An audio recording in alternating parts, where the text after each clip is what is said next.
Sonoran Desert in Cave Creek, Arizona. You can probably hear the rain in the background. It's beautiful to us. And I think it would be beautiful to the person that we're talking about, and that is Geronimo. There's so many legends and so much controversy around this guy, and I wanted to address them as honestly as I could, warts and all. Okay, so get ready for that. And number two is I asked my friends, what would you like to know about him? And I was kind of astounded at the range of questions, a few of which are, what was his real name? Was he born in Arizona or New Mexico? There's a huge contention about that here in Arizona, and I'm going to answer that. How many times was he actually married? Was he a shrewd businessman? What was his life-saving mantra? This is pretty interesting. Did he like cats? Was he a good housekeeper? Did Geronimo ever wear glasses? What does Tarzan have to do with how we remember Geronimo today? And the big question, of course, which has lit up the internet for the last couple of days and actually the whole week, was he a freedom fighter or a cold-blooded killer? And also, was he actually a cowboy, which just cuts against the grain on all of the ideas that we have about him. And so many of them are false. For example, let's go back to the beginning. Geronimo was born into a sea of violence. Okay, it was a very violent era. In fact, I love this quote from one of the youngsters that grew up then, saying that he didn't know that anyone died except by violence until he was about 10 years old. That's how violent it was out here. And it was really a collision of 3 or 4 cultures all colliding here. And it wasn't just one-sided. The Spanish fought the Mexicans fought the Apaches. Everyone, all the tribes fought the Apaches. In fact, they many times had to team up to ward them off because the Apaches were such great raiders. And as of late now, it's kind of politically correct to think of them as victims and that they, that they didn't deserve to be attacked, that kind of a thing. But actually, the answer to that is, hey, we didn't name an attack helicopter after them because of their beadwork, okay? These are some serious dudes, serious raiders for hundreds of years before any white guys like me arrived here, okay? So let's get that straight. And it must be said, this is the honest truth, all the tribes dealt in kidnapping and slavery all across the board. And but of course, the worst were the Mexicans and the Spanish. And there was a huge slave trade going on here, which the Apaches participated in. One of the things that made the Apaches so formidable is their endurance. And the cavalry, when they came out and tried to corral the Apaches, like they did some of the other tribes, they found out that they were uncatchable. Why? Well, because the cavalry unit can go about 25 miles a day, which is a long ways in those days, and that the venue of transportation. But an average Apache can run 75 miles a day. And then you cap that with the fact that the Apaches were very, very savvy to movement. For example, if they saw somebody was chasing them, like a large cavalry unit, they could see the dust. What they would do is they would feign a jump up a ridge. They would run up halfway up a ridge. And if the cavalry unit changed their course to come that way, then they would sneak down under cover and go up the opposite ridge, so that by the time the cavalry reached the ridge where they last saw them, they were miles and miles away. And it was General Crook who said, without any exaggeration, only an Apache can catch an Apache. And of course, he hired Apache scouts to try to curtail them, and he ended up losing his job over that. That photo was at Canyon of the Tricksters, Canyon de los Embudos, Canyon of the Funnels, when Geronimo intended to surrender in 1886, but the whole thing was undone by a cache of liquor, and the guys went out again. And at that time, there was like 5,000 troops, almost a third of the U.S. Army, chasing 36 guys, and they couldn't catch them. So the endurance was just absolutely amazing. After they surrendered, of course, for the final time to up the canyon to General Miles after Crook lost his job. And I want to say this about at this time, and that is, okay, there's a huge controversy here about where was Geronimo born. He said in the book that he authored that he was born in Notian Canyon, which is about 10 miles from Clifton, Arizona. Okay. Well, he also said in the same sentence that it's near the headwaters of the Gila River. Well, those two things don't go together, because the Gila River headwaters in New Mexico north of Silver City. And so it was further confused by Asa Doclugi, who said in 1950s that it was in fact in New Mexico. Well, it must be said that Mr. Asa Doclugi lived in Ruidoso, and so he was maybe just gilding that lily more towards New Mexico, perhaps. And here's the proof in the pudding for me. This is my opinion. Geronimo surrendered 3 times, right on the spine, okay, of where New Mexico and Arizona land, okay, and Mexico, New Mexico, and Arizona, okay. He was no dummy. He knew he would come into the Palencia Mountains, first time at the Canyon de los Embudos, and the second time in Guadalupe Canyon, the third time at Skeleton Canyon, which are all right in that zone. And he knew that if anybody got squirrely or tried to capture them, he had 3 ways to go to escape. So don't tell me that Geronimo didn't know where he was born. He was definitely born in Arizona. So we settled that little one right there. So after the Chiricahuas surrendered, they were shipped as far away. Washington came up with the idea, so let's get them as far away from Arizona as we can. And so they shipped them on a train to Florida. And that was a very upsetting trip, a very tense trip, because the troopers would tease the Chiricahuas on the train and use this signal, you're gonna be killed. There's a picture of Geronimo looking very pensive in San Antonio, and rightfully so, because the rumor was that they were all going to be executed. They were not. They went to Fort Pickens, Florida, and they were treated like celebrities. In fact, the farther away they got from Arizona, the more people treated them like heroes and gave them flowers, invited them to their homes. I'm not making this up. It just got, well, you know how people in Florida are. No offense. Anyway, so they're in Florida, and then the conditions are really bad. They put them in an old fort, and it really wasn't good. And so an old nemesis, actually one of the dudes in that picture at Canyon de los Embudos, John G. Bork, goes to bat for them and goes to Washington and starts raising hell about the conditions there. And so Washington finally concedes, and they ship them to Alabama. And while they're in Alabama, they're promised teachers to teach a school for the kids, and the teachers don't show up for 9 months. And guess who the head schoolmaster was? Geronimo. And so he would walk the aisle with a little stick, and he would pop the boys on the head, and he'd make sure that they learned their lessons. So when someone tells you, was Geronimo ever a schoolmaster? You can say, yeah, he was. And he also was appointed as a judge. I think he made $10.50 a day, something like that, to be a judge. And when he first did it, he threw the book at everybody. He sentenced one guy 6 months in the brig for drinking.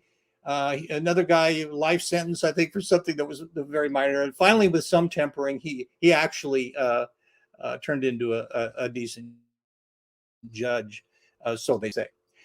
From there, the Apaches were sent to Fort Sill, Oklahoma. And when they got there, Geronimo became a farmer.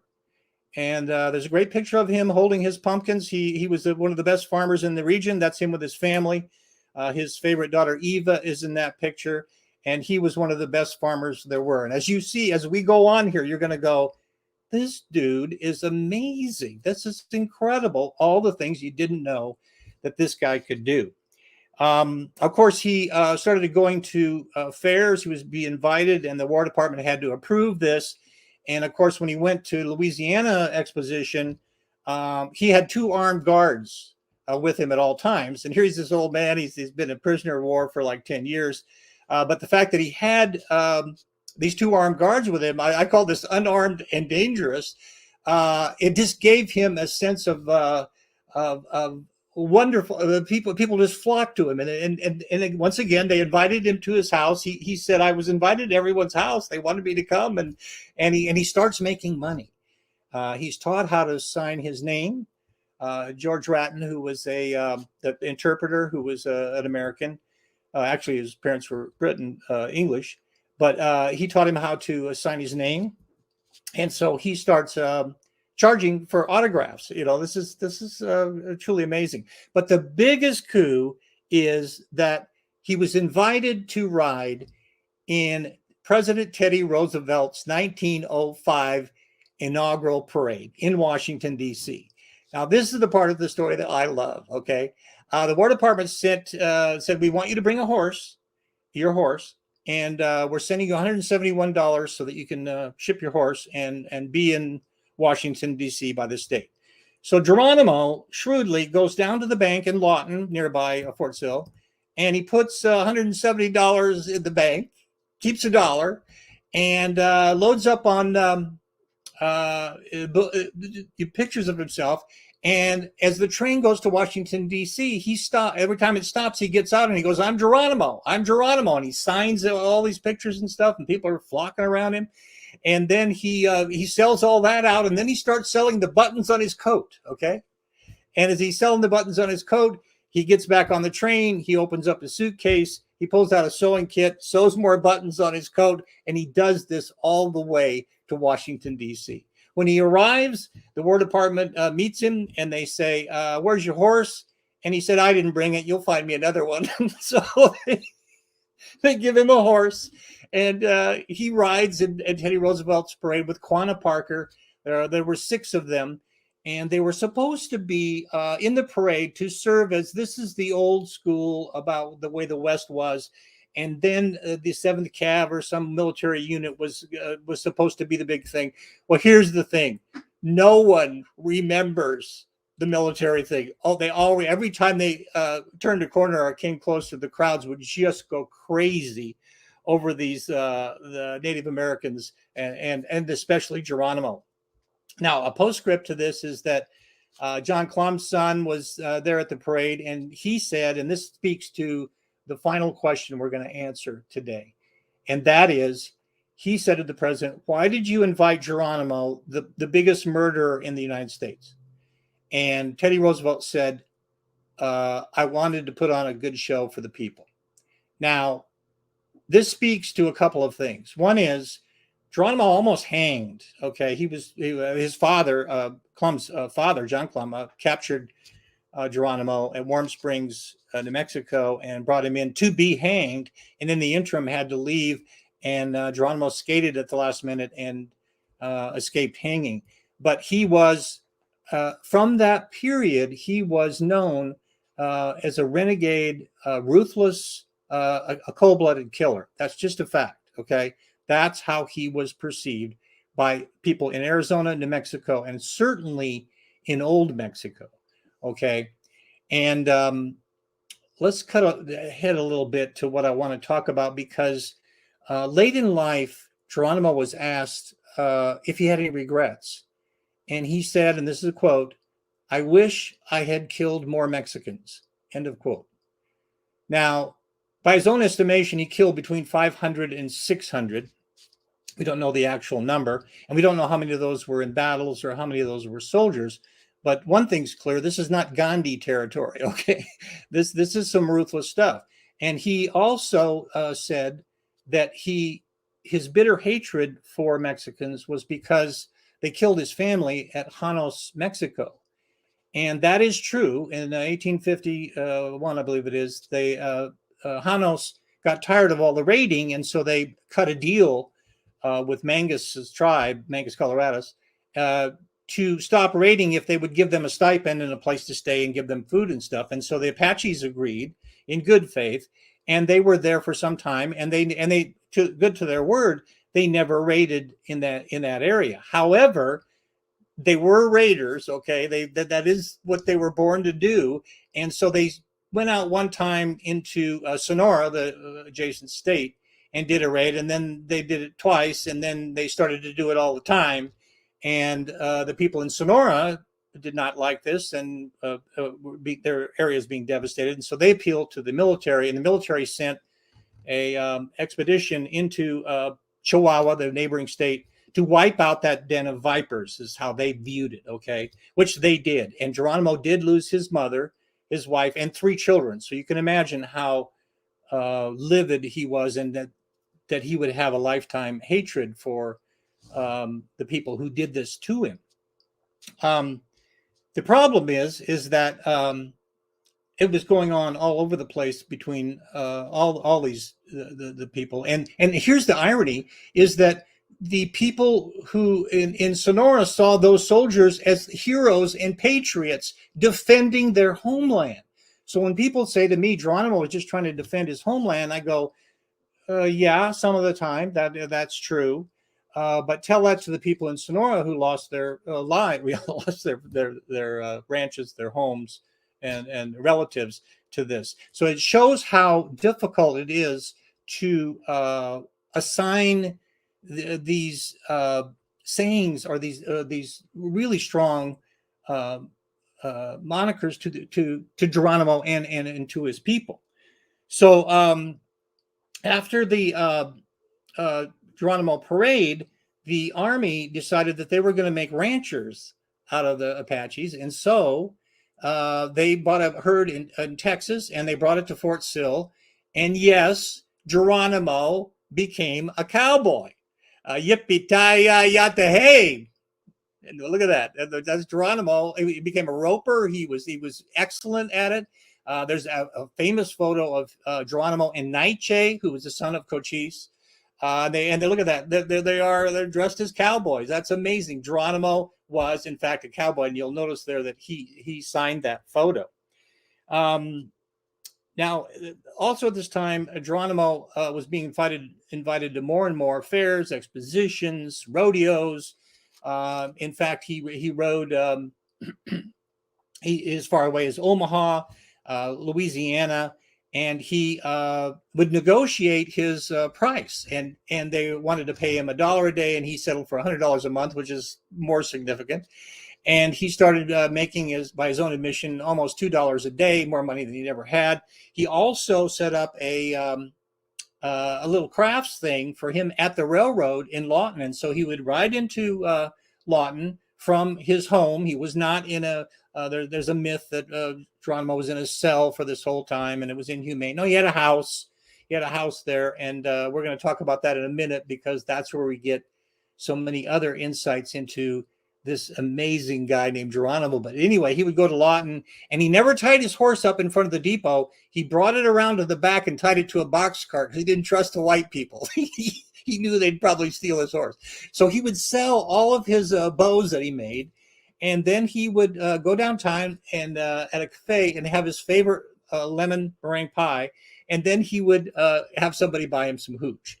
Well, that has a sad ending as we move forward here, because it was during this period that he, toward the end of his life, that he was riding home, and they found him the next day in the water. He had pneumonia, and the old warrior passed.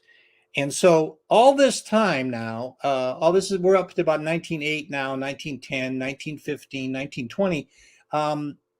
He is, in all of literature, he is a black-hearted villain. He is a ruthless, red-handed killer in everything. But then a strange thing happens, and it involves Tarzan. And sometimes you can't make this stuff up. It's just so amazing, okay? But Edgar Rice Burroughs was actually a soldier at Fort Grant in the 1890s, and he went out on patrols chasing the Apache Kid. And he had a heart condition, and so he washed out of the army, but he became a pulp writer, and Tarzan was his huge hit.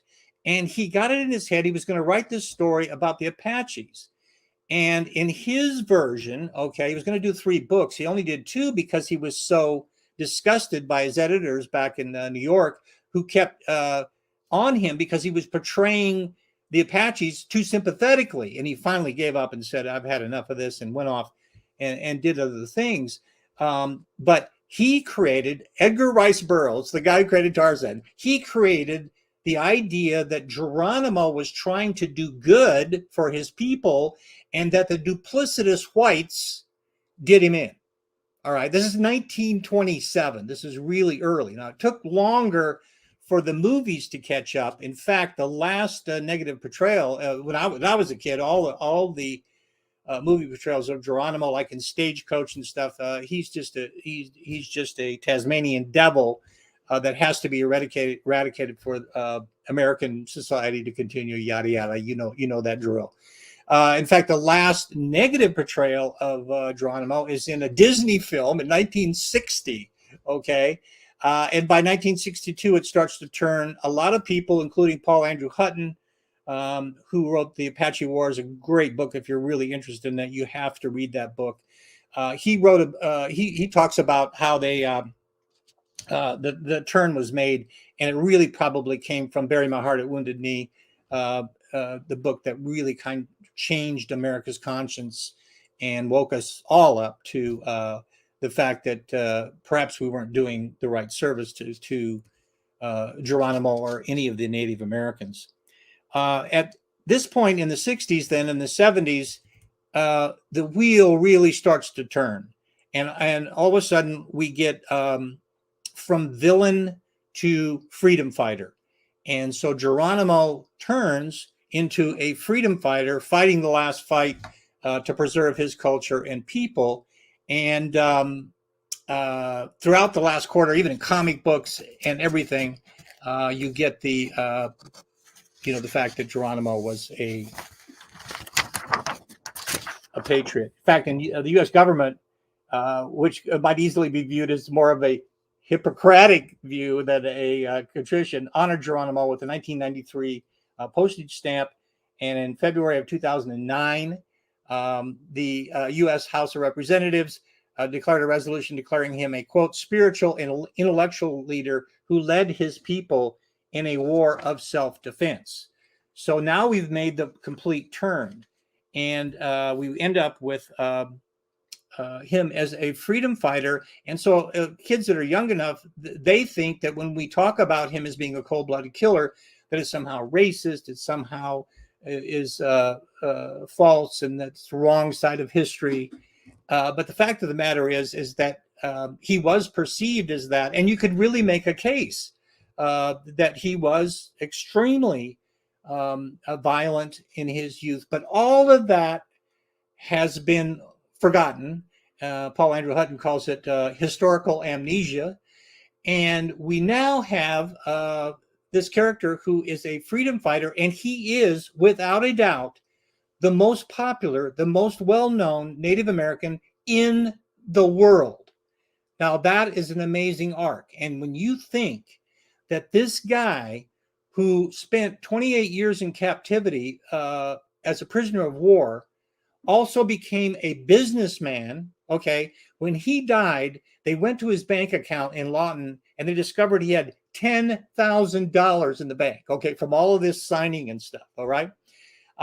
Isn't that amazing? It's $250,000 in today's money. So the guy was floating in cash. Imagine what he'd do on Wall Street, okay?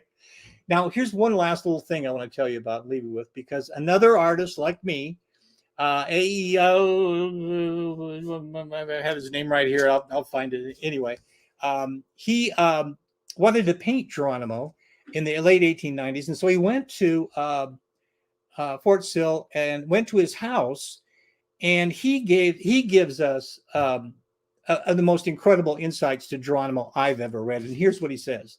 He comes inside and he said his wife was sick and that Geronimo was doing the dishes and doing all the housekeeping. And he had a broom when he came in, and he tracked in mud, and Geronimo went over very disgustedly and swept out the dirt from and looked at him like, don't do that again. Can you imagine going to visit Geronimo?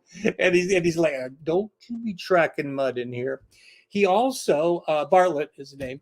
He also said that Geronimo left out milk for his cat, and that he loved his cat, and he cut his whiskers short, and he never could figure out why that would be. Perhaps I can't think of what that would be. He also tells, he starts to paint him, draw, and he's getting drawing going and painting going. And through a little Indian girl that's there, Geronimo says, "Stop." And he goes, "What? What?" And he goes, "I want half." so, so he had to give half of whatever he came up with to Geronimo himself. So that's why part of why I had $10,000 in the bank. But here's the most amazing part. I asked you at the beginning, what was Geronimo's mantra? And it is this: bullets cannot kill me. Now, you know as well as I do that if you're a warrior and fighting on either side of that brutal war that lasted, it's the longest war in United States history. You hear a lot that, oh, Afghanistan, this, Afghanistan. No. The Apache Wars in Arizona lasted almost 50 years, okay? A lot of people died, a lot of people. And Geronimo should have been killed, okay? And the artist tells this story that they were drawing one day in the yard, and Geronimo took his top off. He took it stripped to the waist and showed him his wounds. And the artist, and I'm not making this up, the artist said he counted 50 wounds. Now, that seems absolutely ridiculous to me, but that's what he said. He said 50 wounds. And he said some of the wounds were so deep and indented that Geronimo would reach down and put a pebble in the wound, and then he would make a gun noise. I love this. And he would flick the pebble off to kind of illustrate these wounds. Now, this isn't just made up by Geronimo after the fact, because there is a couple of really well-documented instances. One is where Nietzsche and Geronimo are at a water hole in Mexico, and they're jumped by Mexican troops. And Geronimo's shot in the chest and falls off the back of his horse. And they go galloping past him to get the others, and they're all spread out and running. And he gets up, shakes himself off, wasn't feeling real good, and rode off. And there's another one also documented where Geronimo was also at a watering hole, and a sniper shot him in the face. Okay, he was shot in the head, and he just turned so that the bullet glanced, knocked him out, and everyone thought he was stone cold dead. And once again, they went after them, and he jumped up a little bit later and ran all the way back to Arizona. Now, this, I know you're thinking, oh, come on, you old dude, you're making this stuff up. I'm not. Go read it for yourself. Read Paul Hutton's book.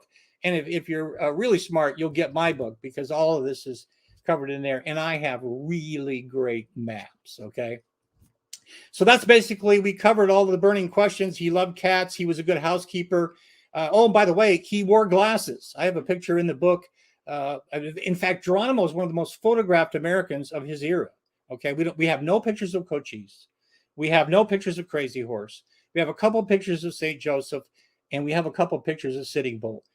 Geronimo was the photo bomber. He's got photographs of him in glasses, all kinds of different wardrobe, him doing this, him doing that, him riding in the parade. And of course, him in a 1904 locomobile, which was at the 101 Ranch in Oklahoma.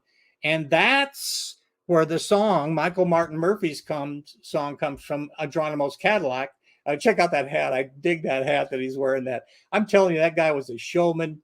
He was an amazing character. And I don't care what he did when he was younger. The fact that he survived all of that, went with the punches, became the most amazing. He deserves to be the most famous Indian in the world. I got to tell you that. Well, anyway, that's it. I think we covered everything. If you like this talk tonight, hit subscribe down below and hit like if you'd like to hear more of these, because, you know, I got a lot more where these come from. So thank you. And like I said, if you don't like this, go start your own magazine.